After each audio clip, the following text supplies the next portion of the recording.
and whether early Mars may have had life.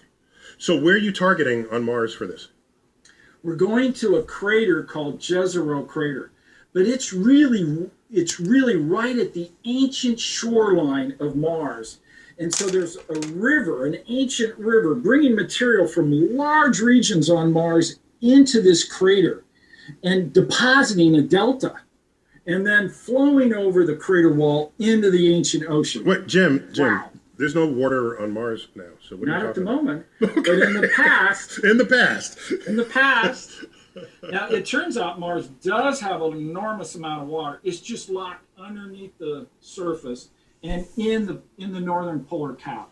But what you're describing as this target is Yeah. a place where formerly water was just there. Right, 4 billion years ago. And you're going for beachfront property. Yeah, and you know why? It's really, we think about life coming out of our ocean onto land, learning how to evolve and live on the land. And so that ancient shoreline is where a lot of our missions go. Gotcha. So now, where is the atmospheric generator buried deep inside of Mars? Where would that be? Chuck wants to move there. Chuck wants to buy property on that beachfront. Listen, Chuck right. wants a condo. Hey, listen, you know what they say. Buy on the fringe and wait. Okay. You may have to ask Arnold about where he'd find it there. But, Arnold. Exactly. Arnold. Send you back to Mars. Get your ass to Mars. Wait, so if this is styled like Curiosity was, Yes. does that mean it will arrive at Mars the same way Curiosity Yeah. did? And what was that? There was 6 minutes of terror. Will it survive the entry? Right. Are we going to watch? We're going to experience that again with this. we are. We're going to use the same process. If it worked once, and it's not always a guarantee it's going to work exactly the same way, we're going to do that again. And the reason why is this rover is even more massive than Curiosity is. This one is a little more than 1 metric ton. Wow. So you're talking Can about I ask you both a question? Wait, it's the size of a car. You're dropping a car. That's Right. huge. Okay. So can I ask you guys a question when you Explosions, talk don't about explosions. dropping this rover down into Mars? Okay. Yeah. So when Very something slow. enters Earth's atmosphere, it's basically the atmosphere that is the problem because it's a lot of friction, creates all this heat. But Mars doesn't have a lot of atmosphere. Right. So what are the big worries and what's Don't the do big explosions. drawback to putting something on the surface of Mars? Wait, Chuck, I have to correct like, you what the just fuck that happened? briefly. You're thinking of the atmosphere as a problem because I it am. creates heat. It's not. However, Go ahead. the atmosphere allows you to slow down. Oh, so atmosphere is brakes? Out. Yes. Yes. Oh. Okay, Jim, take it from there. All right. So when we hit the top of the atmosphere, we're going 13,000 miles per hour. And when we land, 6.5 minutes later, we've got to be going inches per second. Wow. And so we have a lot of momentum to take out. And it starts with the heat shield. Okay. And one way to do that is Mars's atmosphere is actually much thinner than ours. Right. And so we need to travel in the atmosphere as much as we can. So we change the center of gravity of the capsule. Instead of having it come down straight, we blow some mass, cock it this way, and fly as parallel to the surface of Mars as we can. Wow. So without even having atmosphere, you're almost creating like a glider. Well, the friction indeed slows it down from that 13,000 miles per hour to then about 250 or so miles per hour. Then we change the mass distribution, right it, pop a chute. And that chute then allows us to get it down below 100 miles an hour or so before we drop the rover to the surface. Okay, now Hey. I'm just going to say something. I've never been in I got him. I've never been in a collision at 100 And I got miles an him, hour too. before. Sorry. Because I probably wouldn't be here. So, That's correct. so I mean, you say Yeah. that like 100 miles an hour is a fender bender. How do you? What happens? What happens at 100 miles an hour when you hit the ground? Well, we have a platform that sits on top of the rover. and it has retro rockets. They then take off and slow the vehicle down. Such From that it 100 miles an hovers. hour. From Yeah. 100 miles an hour. Yeah, from 100 miles an hour, slows it down, Like and the Titanic, actually or the- stops it at about 25 meters from the surface. Wait, Chuck, just to be clear, they could have done that upon contact with the atmosphere, but it would have needed fuel to slow them down from 13,000 miles an hour. So why not use the atmosphere to take most of that out and save the little bit of fuel you're carrying for just that last little leg? Did I get that right? Yeah, that's Okay. right. And so what will happen then, this platform that sits on top of the rover is called the Sky Crane. And the reason why is we're going to crane it down to the surface.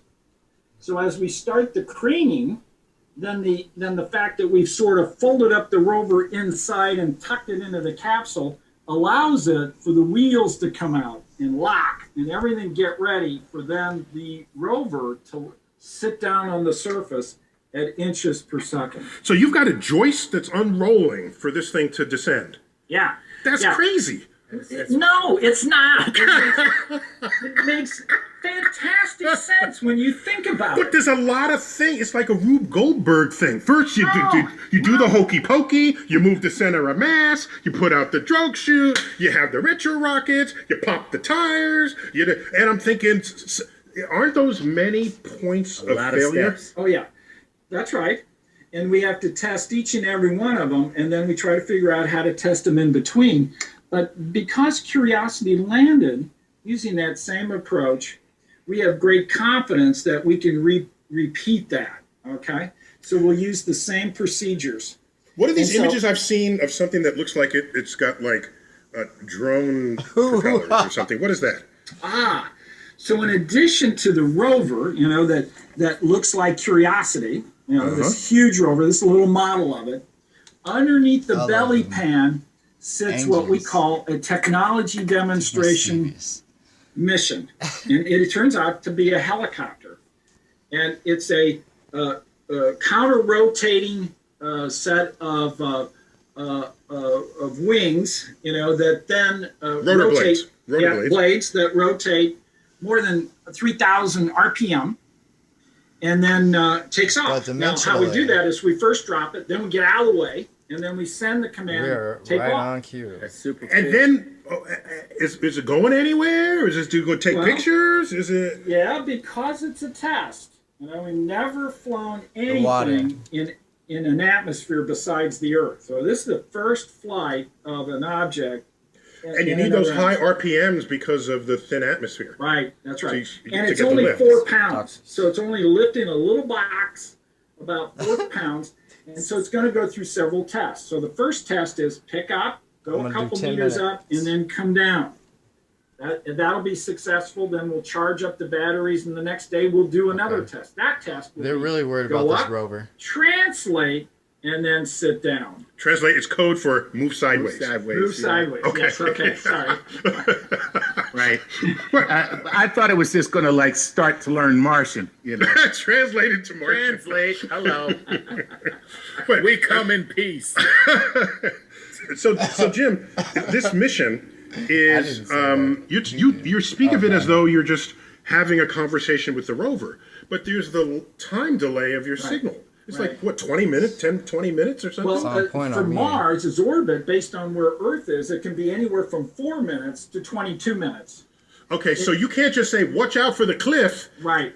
and it's too Oh, late. but I've made my own. That's right. And so what's happening I'm now three-dimensional. is we will be about 6 If or this is 7 minutes broadcast later, away this light is travel now for time me. to I am Mars. looping my own shit. And so everything's got to be done automatically. I am other. Okay. The whole so- entire landing sequence is done automatically. This is All right, what so makes so me James, three-dimensional. your professional background, is it from geology or from Already astronomy? there. I'm a magnetospheric physicist. Okay. Oh, neither. Okay. Yeah, so I never met a magnetic field I didn't like. Wow. Right on. Okay.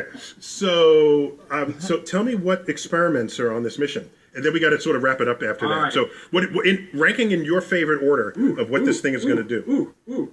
All right, so the core, that's important. Mm-hmm. And there's 2 instruments that help the core make the decision. One's Wait, by the way, I'm not a geologist. I keep thinking what the rock is on the surface is probably the same a few inches in, but you're telling me no, the rock could be completely different on the inside. That's what you're telling me. Curiosity told us that.